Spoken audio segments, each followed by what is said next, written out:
यस्य वो नामरूपाभ्यां या देवी सर्वमङ्गला तयोत्संस्मरणात् पुंसां सर्वतो जयमङ्गलम्।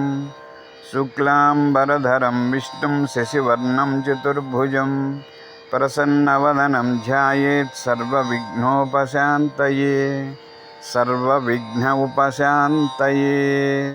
ॐ यस्य वो नामरूपाभ्यां या देवी सर्वमङ्गला तयोत्संस्मरणात् पुंसां सर्वतो जयमङ्गलम्।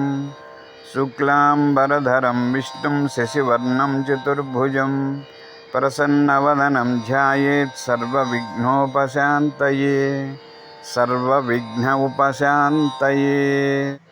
ॐ यस्य वो नामरूपाभ्यां या देवी